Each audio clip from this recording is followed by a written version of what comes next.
Et c'est quelque chose auquel on va souvent m'associer. Mais en vérité, ce mot il veut rien dire. Ce mot il veut absolument rien dire.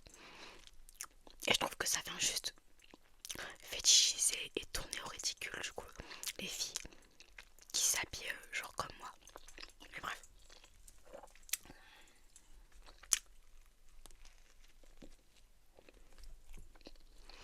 Enfin, du coup pas bref. Parce qu'on est là pour parler de ça. Mais du coup laissez-moi d'abord vous expliquer pourquoi moi je m'habille comme ça. Et puis après je vais rentrer un petit peu dans le débat. Je bois de l'eau un petit peu avant. S'hydrater c'est super important.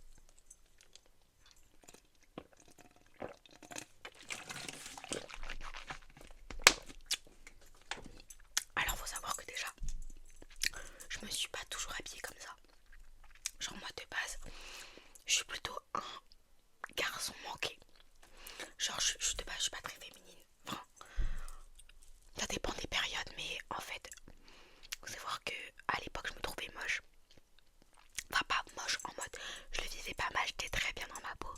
Mais ce que je veux dire c'est que j'attirais pas forcément en fait pour les garçons on va dire. J'étais jeune hein.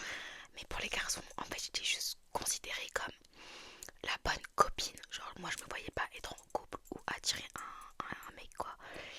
Pour moi j'étais juste la bonne copine. Et ça m'allait super bien. Genre vraiment quand je vous dis j'ai jamais eu de problème avec ça. Pour moi c'était ok.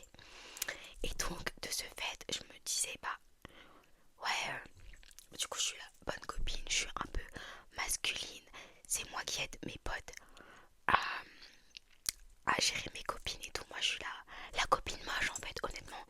Je pense que le fait aussi que j'étais la seule noire de mes copines, ça a un peu joué. Ça a un peu joué, mais il faut savoir que je n'ai jamais été complexée de ma couleur de peau, ni quoi que ce soit. Mais voilà, je vous explique un peu. Donc avant, je me mettais pas du tout comme ça, j'étais pas du tout féminine, etc. etc. Jusqu'à la seconde à peu près.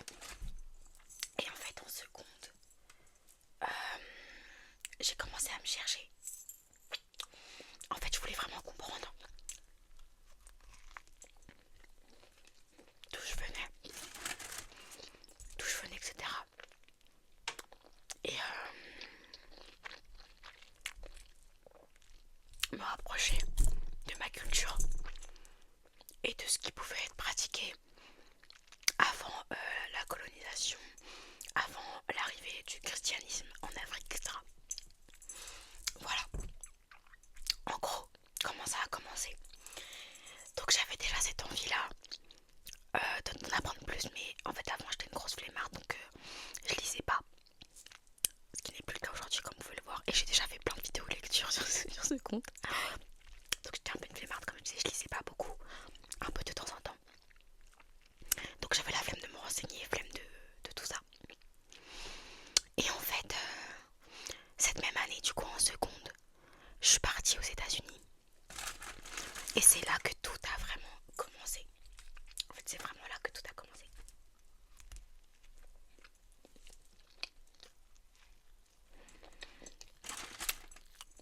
C'est là que j'ai commencé à m'habiller comme ça. Parce que, en fait, quand je suis arrivée aux États-Unis, en fait, je sais pas trop qu'est-ce qui s'est passé, mais j'ai l'impression de m'être retrouvée. En fait, je me suis retrouvée dans les quartiers de New York City. Enfin, genre vraiment, je me suis retrouvée à Manhattan, du coup, Harlem, etc., etc. Je marchais dans les rues, etc. Je kiffais ce que je voyais. Je voyais des fresques. Enfin, je voyais plein de trucs. De là, j'ai kiffé. Vraiment, j'ai kiffé. Mais je m'habillais pas encore comme je m'habille aujourd'hui. Mais voilà, ça a été le début, on va dire. Et en fait, ce qui a vraiment déclenché un peu ma transition et le fait que je commence à m'intéresser un petit peu plus à la spiritualité, etc. C'est le jour où en fait mon oncle, parce que quand je suis partie aux États-Unis, en fait, je suis partie voir mon oncle parce qu'il vit là. Enfin, je suis partie voir deux de mes oncles. D'abord, j'étais dans l'Ohio. J'ai oublié le nom de la ville, mais j'étais dans l'Ohio. Et puis après, j'ai pris un second vol plus tard, genre quelques semaines plus tard, pour partir à New York.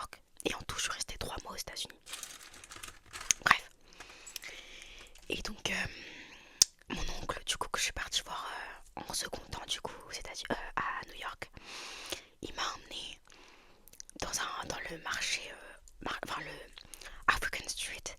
Donc genre en mode c'est les rues. Désolée, j'ai ma tête bizarre, j'en ai pensé à un truc. Vous allez voir comme la folle du bus. Il m'a montré du coup les rues, du coup où il y avait les marchés africains, etc. etc. Moi, j'aimais déjà l'Afrique avant, mais ça m'a fait encore plus l'aimer honnêtement, voir toute la diaspora, etc. Et donc, je suis allée dans un marché africain. Et là-bas, en fait, elle vendait, la dame, elle vendait plein de bijoux, mais vraiment plein de bijoux. Et moi, de base, j'adore les bijoux. Mais là, j'étais servie. Du coup, j'en ai acheté plein pour ma mère et tout. Et il y avait notamment une vendeuse qui vendait des pierres. Je vais vous la montrer carrément, je la porte sur moi là. Voilà, donc elle vendait des pierres d'améthyste. Enfin, elle vendait toutes sortes de pierres, mais là, c'est de l'améthyste. Et donc là, je l'ai acheté. Et j'en ai acheté une autre aussi pour ma meilleure amie. Et voilà, on était twins. Moi, je l'avais pris du quartz et moi, j'avais ça. Je pars un peu dans tous les sens. Mais c'est un lien, tout un lien. Donc voilà. Depuis ce jour, je porte ce collier presque tous les jours, bref. Et dans la même journée, quand je suis sortie du marché, etc., j'ai revu une dame qui vendait des colliers avec des pierres, etc. Et je sais pas, ça m'attirait. Donc je suis allée la voir. Et ça, c'était il y a 3 ans, je crois. Bref. Et elle vendait, du coup, cette pierre de lune. Et j'aimais bien le nom. Du coup, je l'ai acheté. Son nom officiel, c'est une opale. Voilà, le nom officiel, c'est opale. Mais pierre de lune, c'est plus joli. Même si les deux, c'est mignon. Enfin bref, et donc du coup, je me suis mis à porter ces colis-là tout le temps. Tout le temps, tout le temps. Et du coup, je portais ces pierres-là. Mais je savais déjà pas trop ce que ça signifiait. Je les portais vraiment juste comme ça. Mais quand je suis arrivée, du coup, aux États-Unis, que j'ai vu ces quartiers-là, que j'ai vu des grandes fresques de Malcolm, etc., je me suis dit, mais je veux connaître cette histoire. Que ce soit l'histoire de la diaspora afro-descendante, enfin, africaine, que ce soit l'histoire de Malcolm X, que ce soit l'histoire de toutes ces personnes noires qui ont eu un impact dans la vie des afro-descendants d'aujourd'hui, que ce soit en France, que ce soit aux États-Unis, que ce soit peu importe. Et ça m'a vraiment donné envie d'en apprendre plus. Après ça, du coup, je me suis, après, du coup, m'être baladée pendant des semaines dans ces rues. J'ai voulu me rapprocher à prime abord de la culture pop et de la culture afro-américaine, qui du coup n'est pas vraiment ma culture à moi, mais ça a été mon premier lieu d'approche. Voilà. Mais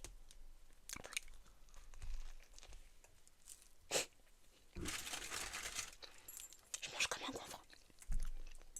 Mais quand je suis sortie des États-Unis, après les 3 mois, je m'habillais encore comme un petit garçon de temps en temps. Mais après j'ai commencé à porter mon afro. C'est à ce moment-là que j'ai commencé à m'habiller avec... je vous mettrai peut-être des photos de moi aux États-Unis avec mon petit afro. J'étais trop belle. J'étais trop belle, vraiment j'étais trop belle. Bref, j'ai commencé à vraiment m'habiller. Genre, j'avais un petit peu un mélange de style, genre des années 2000. Du coup des afro-américains mélangés avec ma vibe actuelle. C'était plutôt cute. J'essaierai de vous mettre quelques photos. Bref. Donc quand je suis rentrée en France, j'étais en mode c'est bien beau tout ça. Je veux apprendre des trucs certes. Mais je sais rien en fait. Ok, j'ai entendu parler de Malcolm X. Ok, j'ai vu les belles fresques. Ok, je veux me rapprocher de ma culture, mais je connais rien. Je connais rien. Genre, que ce soit au niveau spirituel, que ce soit au niveau historique, culturel, je connais rien.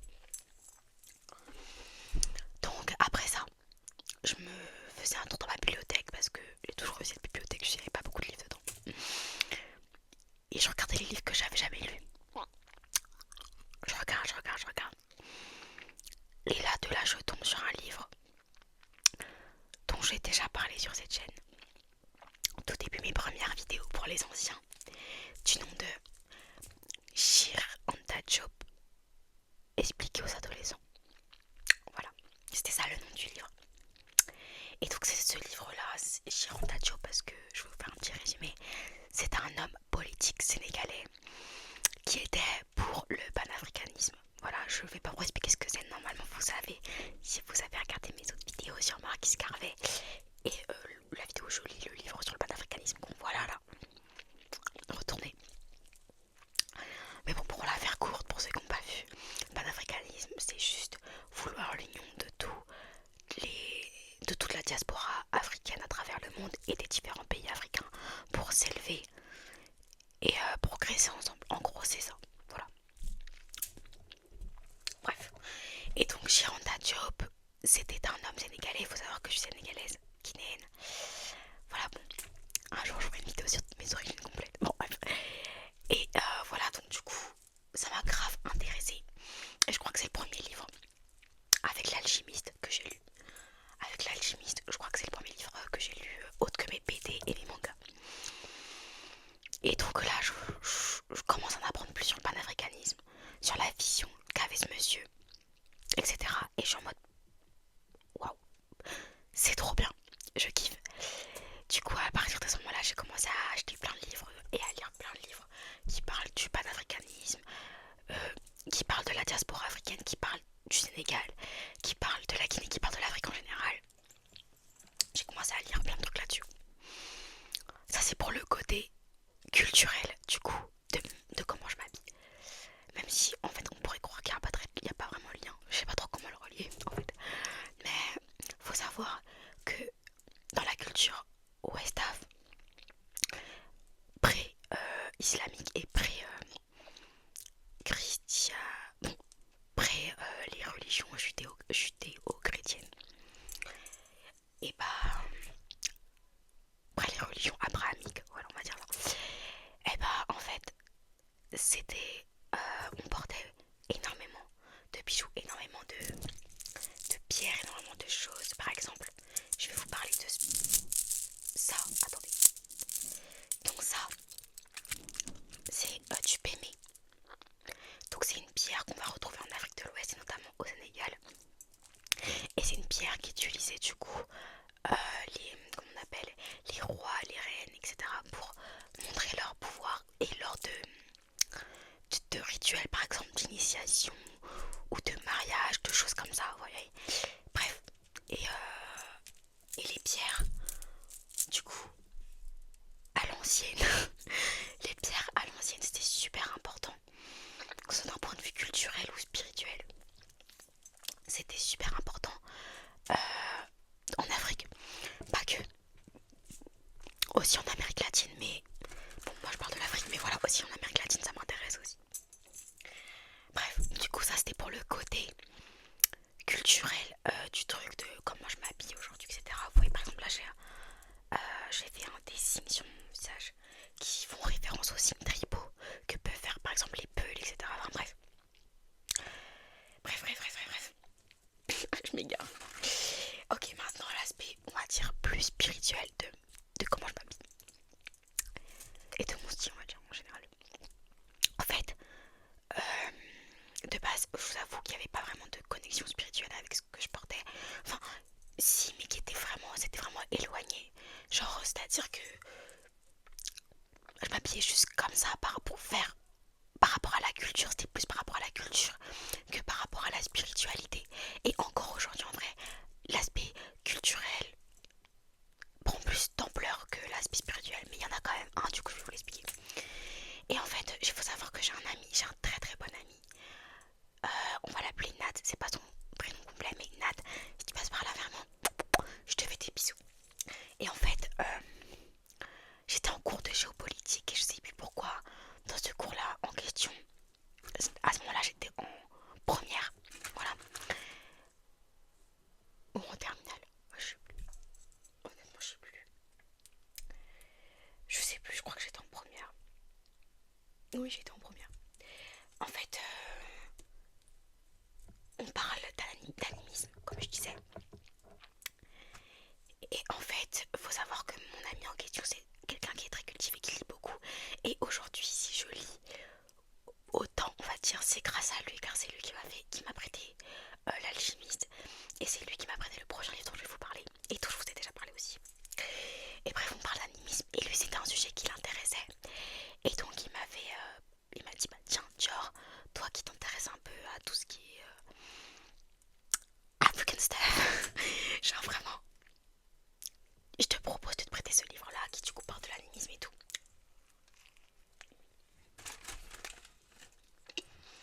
Et donc l'animisme, pour ceux qui savent pas, c'est on va dire un courant spirituel de pensée. Voilà, c'est pas une religion, c'est la base de certaines religions, mais c'est vraiment pas une religion. Et en gros, ça vise à croire que tout ce qui nous entoure est animé, tout ce qui est naturel et qui nous entoure est animé. Que ce soit les plantes, l'eau, les arbres, les animaux, tout ça. Genre animisme. La racine du mot c'est anima, qui veut dire âme en fait. Donc ça désigne juste les choses qui ont des âmes. Voilà. Ouais. Donc de là il m'a prêté un livre sur l'animisme de Gaston Paul Eva. Et le livre il s'appelle Les dieux perdus dans l'herbe. Le dieu perdu dans l'herbe. Et je vous en ai déjà parlé dans les vidéos où je lis mes carnets de lecture et tout. Si ça vous intéresse, n'hésitez pas à aller voir du coup mes vidéos. Je vous l'aurais bien épinglé mais je sais pas comment on fait. Je vais essayer mais c'est pas sûr. Bref. Et du coup en fait ce que j'ai lu, ce que j'ai appris sur l'animisme, du coup c'était l'animisme là des Érythréens. Des Pygmées. Donc les Pygmées c'est un peuple qui va se situer dans le bassin du Congo. Voilà, autour du bassin du Congo. Voilà. Et j'ai kiffé en fait. Et je me suis dit que bah moi c'est ce à quoi je voulais aspirer. C'est vraiment ce à quoi je voulais aspirer. Il y avait beaucoup de choses, j'étais en accord là-dessus, etc. Enfin, voilà. Il y a ça. Il y a aussi beaucoup le rastafarisme qui m'inspire. Je suis pas rastafari. Je ne le suis pas. Je crois pas spécialement à la Trinité Rastafari parce que pour moi elle fait pas vraiment. Enfin, elle fait pas écho à ma manière de penser, mais j'aime beaucoup le rastafarisme. Parce que bah, le rastafarisme en fait, faut savoir qu'il y a aussi des bases animistes là-dedans. Parce que c'est la base de beaucoup de religions, quoi, comme je l'ai dit ultérieurement. Bref, et donc du coup ça me plaît aussi, et c'est ça aussi qui m'inspire et qui fait aussi en partie je m'habille comme je m'habille actuellement.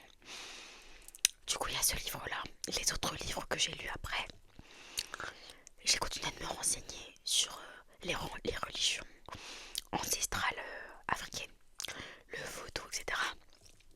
L'importance des pierres dans la culture ouest africaine, dans la culture africaine en général, l'importance d'être unis. En fait, c'est un mélange de tout vraiment.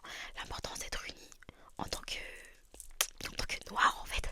L'importance d'être unis, etc. Cette volonté qu'ont eu, on va dire, les colons, etc. de nous diviser. Pourquoi ils ont fait ça, etc. La diabolisation de notre culture. Je pars dans tous les sens. La diabolisation de notre culture. Avec la diabolisation par exemple du vaudou, etc. L'importance aussi de, on va dire, parler aux ancêtres. Enfin bref, je me suis renseignée sur tout ça. Il y a des choses auxquelles j'aspire. Il y a des choses auxquelles j'aspire moi, personnellement. Voilà. Et donc tout ça, ça a donné la Dior d'aujourd'hui. Donc raison pour laquelle je porte plein de bracelets, plein de bijoux, etc. Et en fait, tous les bijoux, tout ce que je porte, presque tout en fait, a une signification. Pour moi, enfin pas vraiment, en vrai pas tout, mais que ce soit dans la forme, que ce soit dans la couleur, etc. Ça a toujours un lien soit culturel, soit spirituel. Mais je vous avouerai que c'est plus quand même culturel que spirituel, comme je vous l'ai dit, parce que personnellement, effectivement, j'adore les pierres. Je sais qu'elles étaient beaucoup utilisées par mes ancêtres, mais pour des raisons aussi spirituelles et pas forcément que culturelles. Mais moi, j'y aspire pas vraiment, on va dire, parce que personnellement, je fais pas, par exemple, à chaque clair de lune, je vais pas aller poser mes bracelets dehors, mes pierres dehors pour les recharger. Je suis pas du tout dans l'ésotérisme. aussi pratiqué du coup au Sénégal, en Afrique en général et en Amérique latine. Je vais pas faire tout ça.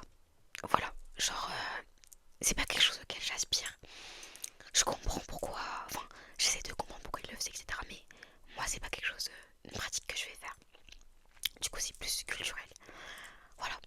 Donc en fait, globalement ce qu'on peut dire c'est que si je m'habille comme je m'habille aujourd'hui, j'ai plus parlé, je vous jure c'est un sujet qui m'intéresse de fou. J'ai plus parlé que mangé du coup. Mais du coup, en fait on était plus sur une recherche à se reconnecter, que ce soit du coup avec la nature en partie. Raison pour laquelle je porte des pierres aussi, c'est parce que les pierres c'est un élément naturel. Et pour se rappeler en fait à quel point la nature nous a, enfin, est magnifique, la nature qui nous entoure, faut pas l'abîmer, faut vraiment en prendre soin, etc.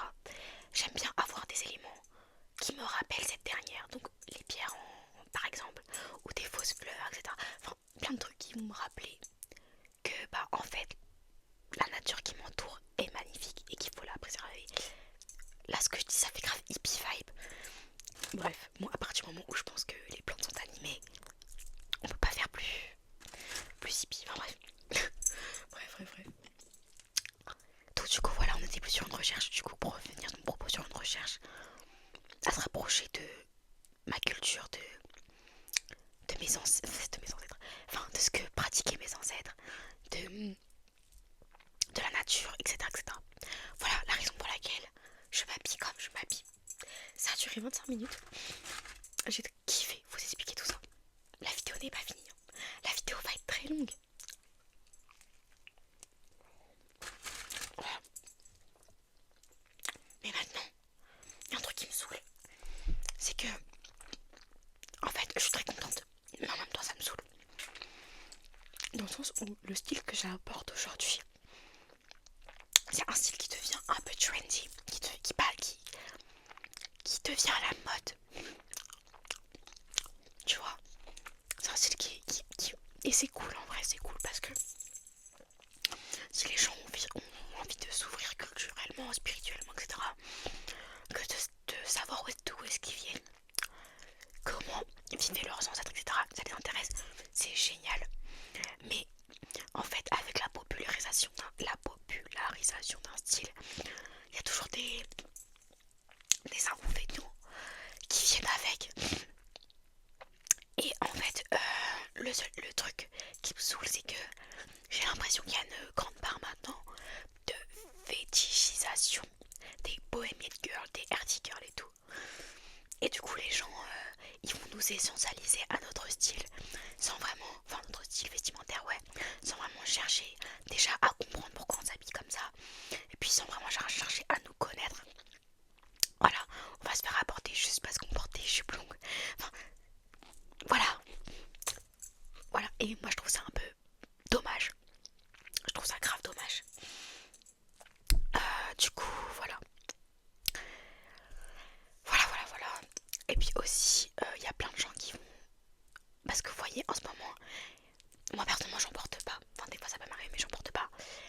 En ce moment, il y a grave une démocratisation autour de la croix Ankh.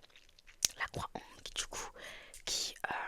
comment dire, qui symbolise un peu... En fait, c'est un petit peu un yin et yang africain.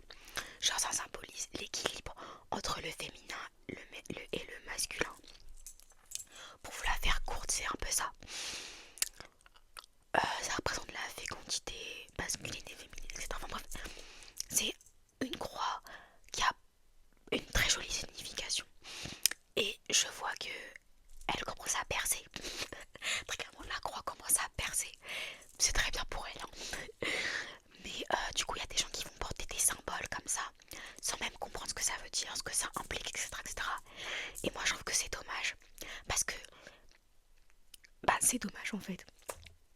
Genre, porter des signes comme ça sans savoir ce que ça veut dire, alors que pendant des années, les gens qui s'habillaient comme moi je m'habille, ou bien les kémites, c'est un mouvement spirituel-religieux, on va dire, qui vise à se rapprocher du coup de la religion de ses ancêtres, etc. Un peu comme ce que j'ai expliqué ultérieurement et qui va se rapprocher sur toute la culture égyptienne antique. Bref, et la croix d'ailleurs vient de là. Et bah du coup les kémites qui vont porter ces croix là, on va les traiter de sorciers, de sorcières, etc.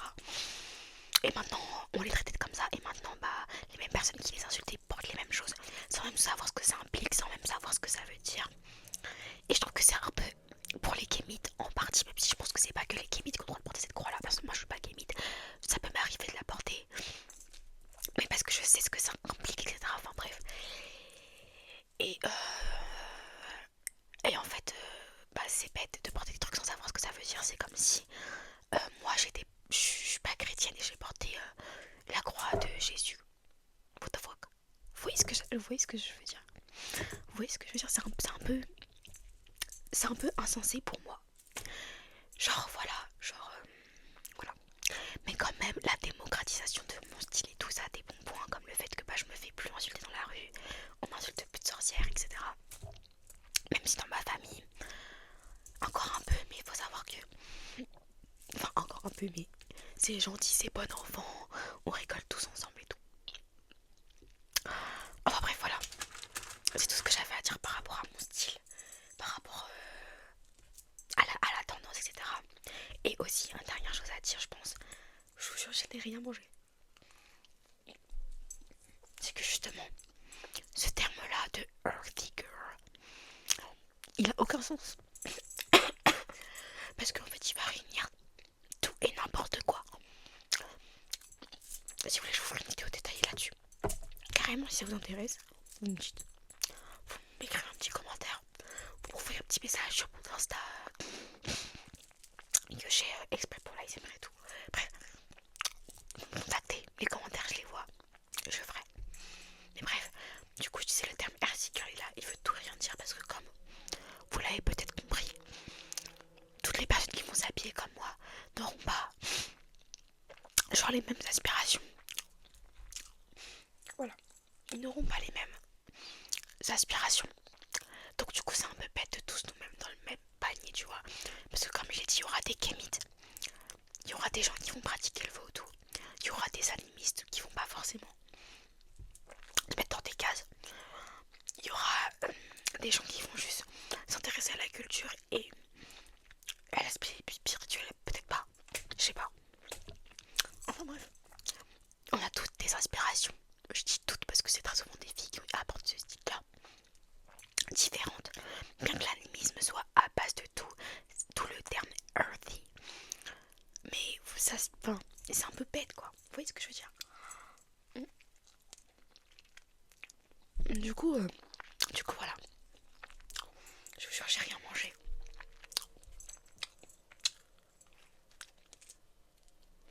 Oula. Faut trop que je reprenne mon TikTok. Faut trop que je reprenne mon TikTok ASMR.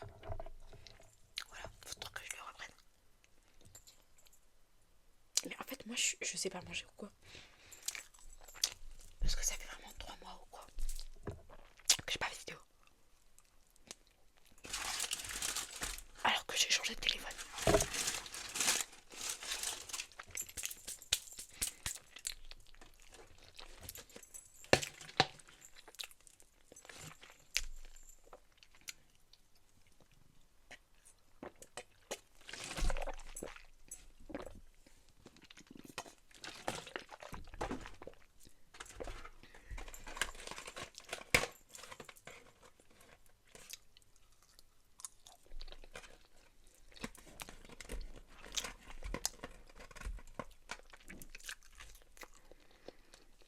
Elles sont super bonnes.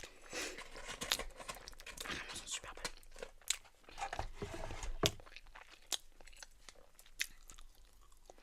Mais d'ailleurs, c'est pas parce que en fait, je dis ça, mais en fait, vous savez pas trop quel style j'ai moi.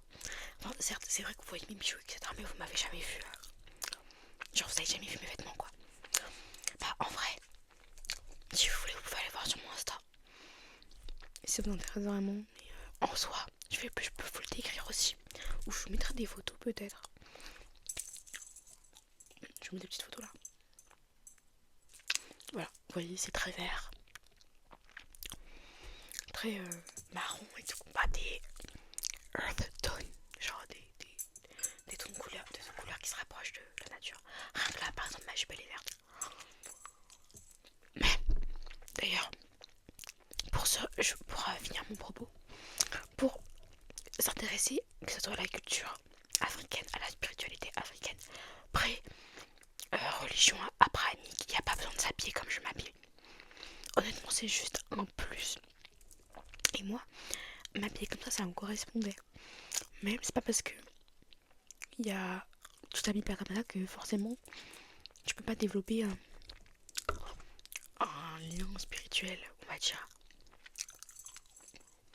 avec l'Afrique, on va dire, etc., etc. T'as pas besoin de t'habiller comme ça. Genre, c'est vraiment juste un plus. Moi, ça matchait bien avec ma vibe, on va dire. Ça matchait bien avec ma vibe. Donc, enfin, avec les choses que j'aimais. Du coup, bah, c'est venu naturellement. Mais il faut savoir que je mets pas des jupes pour tous les jours pour autant. Ou je mets des pantalons, enfin voilà. Ça veut pas dire aussi non plus que je vais écouter du reggae tous les jours et tout. J'écoute du Ken Carson aussi et tout. Enfin, ouais, c'est Ken Carson. Voilà. Et ça vous dit d'ailleurs un jour, je veux trop faire ça depuis longtemps en plus. Bah, j'ai trop la flemme. Je refais une vidéo où je vous montre un peu mes playlists parce que j'écoute de tout. De tout. Et je kiffe le rap aussi par exemple. Donc voilà. C'est pas pour autant c'est que je fais smoke la zaza ou des trucs comme ça. Enfin bref. Voilà.